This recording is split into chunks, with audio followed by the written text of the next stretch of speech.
Internships. I swear that like this is all we really talk about anymore in college. And I only have 5 months left until the summertime hits, and I don't really have anything lined up that I'm looking forward to. But at the same time, I don't really even like internships because I feel the same way about them as I do about my classes. It's like you spend so much time doing things that don't even matter. And what I really wish I could do instead is just go back to my gap year, because that was like the first time that I felt like I had, like actual freedom. Like I actually had the mental capacity to do things that I cared about. I didn't have people in my ear telling me like who to be or what to do, you understand? When I graduate, I want to work for myself, but the problem is I am quickly running out of time.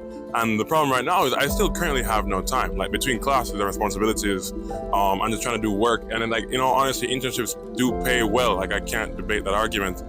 But imagine if I could get paid to work for myself. Like if I could fund my own internship, if I could have myself intern for my own company.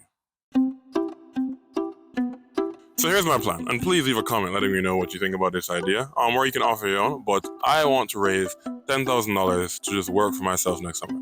I would pick a city to move to, and then just for 2 to 3 months, I would just work on the idea, work on the startup, and ultimately try to bring an idea to market. But where am I going to get that much money? Who's gonna give me that kind of money? Well, that's a good question. I go to a school called Swarthmore College, and it's a small little liberal arts school on the outside of Philadelphia, and last semester, they had a competition that's called SWAT Tank, which is literally a Shark Tank. And so the way it works is you can apply to get in with your idea, and if you're accepted, for about 8 to 10 weeks, they take you through a mentorship program. Just like we were learning, we were talking to these really experienced people, just getting these ideas, researching our business. And then at the end of it, you get to pitch your idea to a live audience, live judges, and compete for prize money. And it was a really, really good experience. But at the end of it, my teammate and I, my partner and I, we won with an idea called Forge. But for winning, we got $5,000 in prize money, like literally to do whatever we wanted with. And, a reasonable person would probably have, reinvested that money into the company. But I may or may not have blew it in Europe.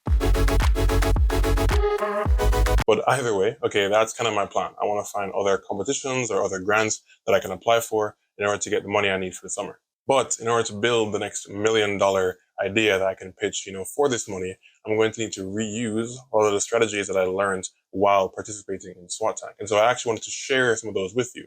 And so from talking to all the experts I got to speak to, here are 3 of the core principles that I learned that I think that it takes to create and run a successful startup. Okay, so first, you need to actually solve a problem. Okay, the entire business needs to be centered around the problem, around the customer experience. And if you have trouble like brainstorming ideas, think about the problems that you experience in your own life. Like look at the businesses around you, look at the apps that you use. Like think about what are the weaknesses that they have, how would you improve upon them, right? You're gonna be way more successful if you actually try and solve a problem that you have experience with and you can speak the same language with your customers. Okay, so second, don't be like me, okay? Don't be like me, don't catch feelings, don't be a simp for your idea, that is.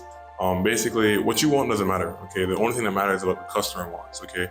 The most effective way to get from A to B is all that matters. And so if you aren't getting feedback, if you aren't doing research, if every decision is not being fueled by the customer, then you're wasting your time, quite honestly.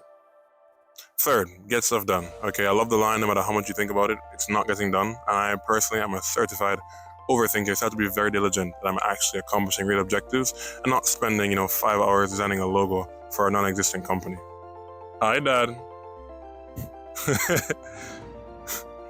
Love my parents. Every day, ask yourself, what is the most impactful thing that I can do today? Okay, write it down and get it done. Leave a like if you found any of these helpful or if you related to them. I'm back after taking about an hour to, brainstorm some ideas and to create a list of potential startups that I could pitch. Now, in order to, quickly do this process, I created a system for myself that I can use to kind of, jot down and, evaluate ideas. I'm going to call it, the HERO method, sure, and it's comprised of 4 sections, one for each of the letters. And the first is H for the heart, right? What is the heart of the problem, right? Like who is your primary customer group and what is their actual experience, okay? Next is E to evaluate, okay? What is the current market looking like? Where are your customers going to? What weaknesses and opportunities are there, right? And like, how can you come in and solve them? Next is R, and it talks about the relationship, right? So like, how are you actually going to reach your customers? How will you market to them? And also, what is your revenue structure going to be looking like? Lastly, operations. Okay, how are you going to operate? Okay, what core actions will it take for your business to run?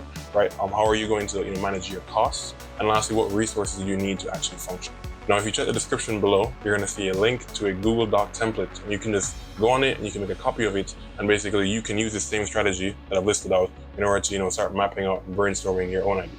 The last thing I want to say is you need to subscribe because you do not want to miss this journey. All right. This is only the beginning, and I can't wait to get started on this crazy adventure that we're about to get going on. But nonetheless, thank you again for watching. And as always, don't wait, okay? Don't wait for a hero. You'll be one. Peace.